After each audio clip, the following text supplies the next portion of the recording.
Welcome to Needs of the Heart, week two of the Chemistry of Lasting Love. I'm Connie Durham, your host. Let me start with a story this week. Three sons left home to make their fortunes and did very well. One day, the three competitive brothers got back together to discuss gifts that they were going to give to their elderly mother. The first said, I'll build a big house for mother. The second said, I got her a Mercedes and a driver. I've got you both beat, said the third. You know how mom enjoys the Bible, and you know how she can't see very well? Well, I sent her a brown parrot that can recite the entire Bible. It took 20 monks in a monastery 12 years to teach him. I had to pledge to contribute $100,000 a year for 10 years for him just to train him. But it was worth it. Mom has to name the chapter and the verse, and the parrot will recite it. Well, soon thereafter, their mother sent out letters of thanks. The first son she wrote, Milton, the house you built is so huge. I live in only one room, but I have to clean the whole house. The second son, she wrote, Marty, I'm too old to travel. I stay home all the time, so I never use the Mercedes. And the driver is so rude. To the third son, her message was much softer. Dearest Melvin, you're the only son to have the good sense to know what your mother likes. The chicken was delicious. Yes, that is what you heard. The chicken was delicious. Now, what's the difference in these brothers? One is really paying attention to what his mother likes and needs and wants. And he's not trying to beat out his brothers, although the story sounded a little like he was. I think if I heard that story, I'd be like, yeah, right. But the idea of it is that one son didn't have to go to all the trouble or the expense because he was literally listening to his mom instead of trying to outdo the other brothers. Well, when we're dating, people look for someone who will meet their needs. This son met his mother's needs. Food. We all like food, don't we? We all like for somebody to cook for us, bring it to us. And people look for someone who will meet their needs, not thinking of the other person. We listen, we're interested, we ask questions when we care. We listen, we're interested, and we ask questions when we care. And this whole 5 weeks, this is week two, is about learning to meet the needs of your spouse. You can be a better spouse when you can meet the needs of your spouse. Now, you might be asking, hey, what about me? I need my spouse to meet my needs. Well, you know what? You can't control what they're doing. You can only control what you're doing. And if you will sit down together and listen to these five podcasts, this five-part series, and print your materials from theextraordinarymarriage.com/needs with an S, then you can work this out. It's just like a mini series, a mini course, and it doesn't cost you anything. Why not make the best of it? Well, romantic love is the feeling of incredible attraction. Incredible attraction. That's what we have when we first meet and when we first start dating. So, what happens? Later in marriage, I think people just start thinking about caring love. Caring love is a decision to protect, provide, and be there to make someone's life fulfilling. I had an instant like that probably 20 years ago now where we took in a niece and a niece and nephew, hello, two nephews. And you know what? I had caring love. I made a decision to protect those kids, provide for those kids, and to try to make their life fulfilling by, taking them to school events and birthday parties that other kids had. And it was caring love. But in our marriage, we want to have romantic love, that feeling of attraction. Well, the chemistry of lasting love is all about the 10 needs that every person needs to be happy. Every man and woman needs these 10 needs, but we all have five that are most important to each of us. Everything you're about to learn either fills or withdraws from your love bank. Some needs are more important to fill your spouse's love bank, but your needs may be different. And it's important to invest in understanding the personality, the wants and needs of your spouse. Everything starts with you. Everything starts with me. I can't control what anyone else does. And as you remember, we learned last week that every couple should spend 15 hours a week together. And I shared all the different ways that you could do that. Families are literally undervalued. We talked about the divorce rate and how it's raised through the year, how sometimes people are single parents and they're raising their kids. And, how do kids learn? I mean, if you're a single parent, you can't help it. It's not like you chose to be there, right? But how can kids learn what it's like to live in a happy household if they don't have two loving parents? More people are living together and not marrying these days, so there's a few less divorces, but kids need to live in that two-parent home, and we don't always get that choice if something happens, our spouse leaves us. Maybe it's your second time being married or your third time. Oh yeah, let's learn about those human needs. Well, first of all, it's about self-examination. Yeah, we're always looking at our spouse, thinking about what they need to do, what they're doing wrong, but it's self-examination. And what are we doing to fill our spouse's love bank and make those deposits? Are we being helpful? Are we being patient, giving, appreciative? And we're going to be learning more today about these things that we can fill our bank with or our spouse's bank with. Love bank withdrawals are being impatient, unforgiving.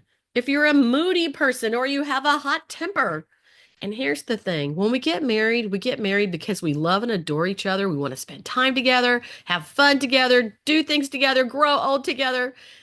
And what happens is, if we're not paying attention to the needs of one another, it's a slow fade. There's a song that I've sang, and it's called It's a Slow Fade. It's a slow fade when you give yourself away. It's a slow fade when black and white have turned to gray. Thoughts invade, choices are made, a price will be paid when you give yourself away. People never crumble in a day. Your marriage never crumbles in a day. It's a slow fade, and that's how it happens. Well, sometimes there's clashing personalities, people who just absolutely irritate each other. Communication is key. Expressing your needs and emotions openly and honestly. Understanding your differences. Your different personalities give you different perspectives and outlooks. My husband and I literally say things differently. We were talking about the church one day and the big church building. Well, one part of which he would call the front of the church is shows from the road. It's the front of the church when you're going into the church. And then when you go in the church, you walk all the way through to what I call the front of the church, which is the front of the auditorium to the worship room. And so we're both right. There's just two different ways of saying it. So you got to understand your differences. Sometimes you're going to say things differently, see things differently, but communication is key. A strong marriage requires vulnerability and being open and letting your spouse know how you feel. Because if you don't, some people do not share very much. And if you don't share, they cannot read your mind. I have a class, it's a workshop, and it's called Rediscover Your Spouse. And it helps you understand how you are both differently. You're both wired differently. And once you start to understand that, you understand when your spouse gets stressed out and they start yelling, you know why. When your spouse gets stressed out and they close up and they won't talk to you, you understand why. And understanding how somebody thinks, acts, and responds differently is really your first area of defense and learning how to get along. But right now, you're getting to learn your second area of defense. I don't know. Maybe they're both first, learning the needs of your spouse. Open your heart and share your true self with your partner. Here's what happens in clashing personalities. I mean, one person's very neat. I have a sister in law. Every time I go to her house, I think, oh my gosh, everything is so perfect. I'm going to go home and I'm going to be perfect. But by the time I come home, I got a lot of other stuff, and I'm not like very messy, but I'm just not very neat. And if I married someone who was very neat and I was a bit messy, then there would be a challenge. My mom passed away last year, and or actually, yeah, last year, 2024, and uh, it turns out, she had been cleaning up after everybody. And when she was gone, suddenly nobody's picking up anymore. Now, those in the household realize, oh, that's how much mother did. I never paid attention. And it goes the same thing for spouses. If one's really neat, trying to keep things all straight so they don't go crazy, you got to have neatness, and the other person just doesn't care so much. Those are clashing personalities. One person might be so controlling and one person needs freedom. I mean, that's like opposite. One needs honesty, and if that spouse is not honest with them, it brings about suspicion. One's critical. They criticize everything. They see everything that can go wrong in life. And the other person is crushed because there's no appreciation. Uh, they can never do anything right. They just can't please that person who's very critical. And one of the really big ones is when you have a hot temper. You had two people with hot tempers, now you're fighting.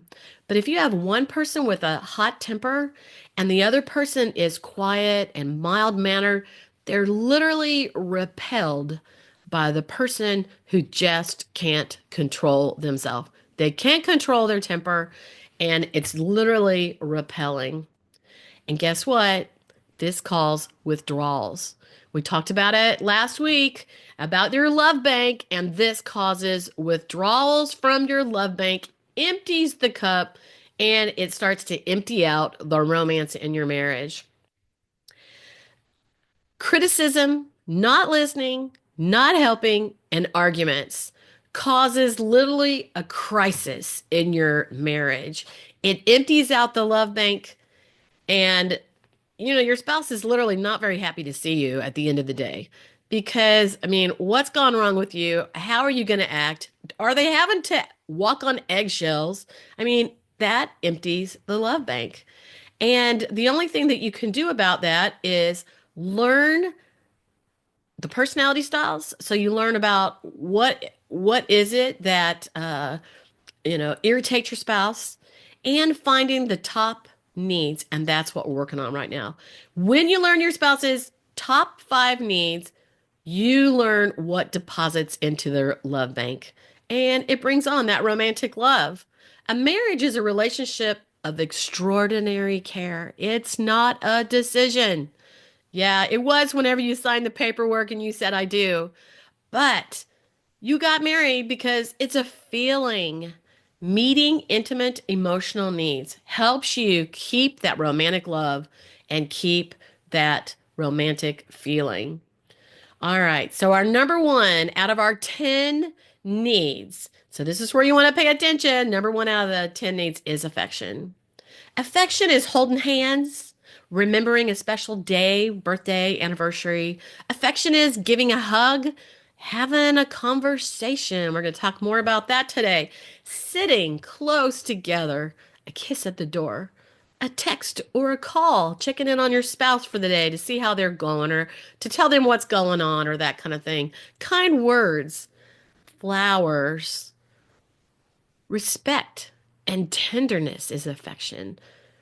Important part of a romantic relationship is most often for women, affection. And this fills the love bank. The truth is, some styles of people, some personality styles, behavior styles, are not as affectionate.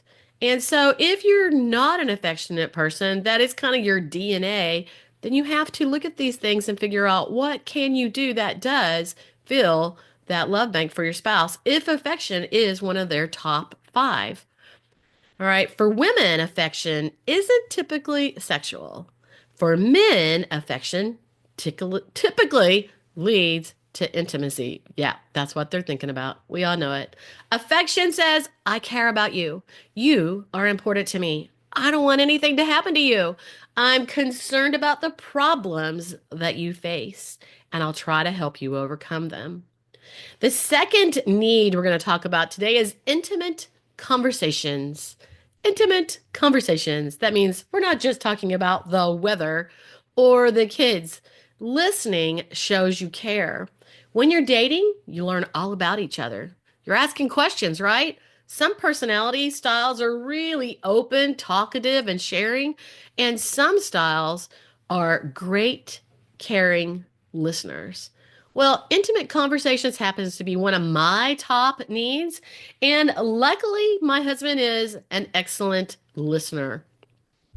Some of this goes back to his personality style. He's an excellent listener. But if you're not an excellent listener and your spouse needs to talk, you have to remember that you care about them and you care about romantic love and filling one another's needs. Now, you know what? We're all selfish when we're born. Imagine that little 2-year old, who's like, that's my toy, and they don't want to share it with anyone else. Sometimes we stay like that. We don't want to be selfish. We want to be looking outside of ourselves when we're married and give some attention to our spouse. Become unselfish, right? How you talk to each other indicates how you care. Now, there again, personality styles. Some get really loud, some are very soft, but words matter. You can never take your words back, right? Words stay in our mind. Somebody says something really mean or bad to me, somehow it never goes away. Tone of voice matters, how you say things, and body language comes into play. I used to always tell my kids when they were little because I wanted them to be able to express themselves and share with me. And I didn't want to just, crush them and them not be able to share with me. And so I always told them, you could tell me, something's bugging you. You could tell me whatever you want. You just have to say it in the right tone of voice. You have to say it in the right way. So, intimate conversation makes large deposits. For many, a woman, but yes, there's some men out there too who love having conversation and they need that conversation. And if they don't have it, it's a withdrawal. Listening says, I care about you. You are important to me. I don't want anything to happen to you. I'm concerned about the problems you face and I'll try to help you overcome them. Well, for friends of intimate conversation, using conversation to inform, investigate, and understand your spouse. And of course, you want to keep it positive. You want to inform. You know what's going on with each other. It's important to share what's going on with each other. Investigate means asking questions to find out more and clarify. Sometimes my husband gets bothered with me whenever I ask questions, but I do it on everything because I want to clarify, what that means or what's expected of me in every kind of circumstance. Understand what's most important to your spouse. So, for friends of intimate conversation is, using it to know what's going on with your spouse, ask questions so you can clarify, and understand what's most important to your spouse. The second one is develop interest in each other's favorite topics of conversation. Well, this is an act of care. My husband loves football, and I have to confess, I still haven't, after all these years, learned much about football.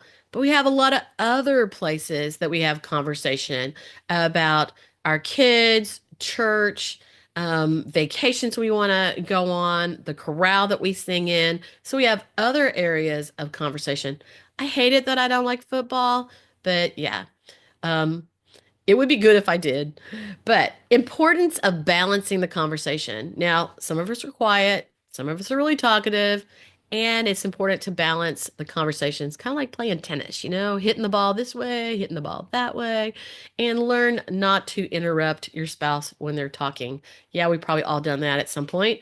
Give each other individual, undivided attention. Give each other your undivided attention. All right, we all know this is hard today. You got to give them eye contact. Even my kids said to me whenever they were little, they said, Mom, are you looking at me? Why did they say that? Because I'm a little ADD. I'm a little bit distracted. And if I'm not looking at them and I'm doing something else, I'm probably not hearing them. We have to learn to ignore those phones. Pause the game you're playing, guys. Yeah. A lot of young men get so into gaming that when they get married, they're more interested in gaming than they are paying attention to their wife. All right. We have to ignore those phones, stop gaming, pause it, and give eye contact. 100 years ago, you know, we live in such a fast-paced society today, but 100 years ago, it's hard to fathom, but there were no TVs. There were no cell phones. Just a few people, I think a few people had phones on the wall. There was no gaming to be played. People sat on the front porch and they talked and they watched people go by. Yeah, a whole different pace of life. And we wonder why there's more divorces these days because there's so many things to take our attention. Enemies of intimate control are some are wired with anger, sarcasm, withdrawal, and they simply avoid each other. You want to avoid tempers, sarcasm, and withdrawal from your spouse. They can't know what you're thinking unless you tell them. Making demands. Some personalities are stubborn or pushy. Some are being disrespectful. They use hurtful words. They gaslight their spouse. Filter what you're thinking before you say it. Number three is expressing anger. Temporarily insane, temporary insanity, one particular person's style. Okay, so in rediscovering your spouse, we learned that certain personality styles, behavior styles, have anger as a top emotion, and that means that if they're stressed out, if they're tired, if there's something going wrong, they express anger. If something really went wrong and they're angry, you understand it. But sometimes we don't understand when somebody comes home and they're angry because maybe they're discontent. Anything with this personality style causes them to show their emotions through anger. It's really not about you. And sometimes it's important to know that. So, enemies of intimate conversation are some people make demands, they're disrespectful, and they express anger. And a last one is dwelling on mistakes. Yes, we make mistakes, and I'm sure that I have dwelled on things my husband has told me. Poor guy. I'm sorry. But dwelling on mistakes, past or present, being unforgiven, giving just doesn't help any at all. And so often it is, does this really matter? Often we get all hung up on the things that really don't matter. Crucial in creating romantic love is caring about your spouse's emotional needs, protecting them, eliminating those bad habits that withdraw. A partnership, making decisions that benefit you both. Marriage is a relationship of mutual, extraordinary care. And if you're on YouTube, you see a little picture, and this is me and my husband. We were out kayaking, and it's literally a candid selfie shot. Um, this past summer when we were out, it's like 45 years we've been married, and that's a current picture right there. So we just decided to take a fun little picture. We were out kayaking, and that's one of the things that we do together. We like activities. 20% of couples continue to grow romantic love. These couples rarely divorce. Did you hear that? When you take care of each other's needs and pay attention and understand these things, there's less chance of division, of divorce, of being irritated with your spouse. In week three, the aphrodisiac effect. I know that's going to be a popular one for this week, though. Your homework is to answer three questions for yourself.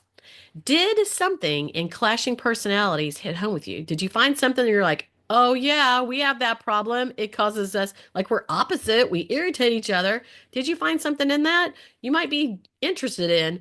Rediscover your spouse. Two, is there enough affection in your marriage? Because we just learned about that. And number three, name one topic that you and your spouse talk about that has nothing to do with bills, kids, or the weather. And remember, if you haven't already, print your bonus. You'll find it at theextraordinarymarriage.com/needs. NEEDS. theextraordinarymarriage.com-needs. I can't wait to talk to you next week. We're going to talk about the aphrodisiac effect.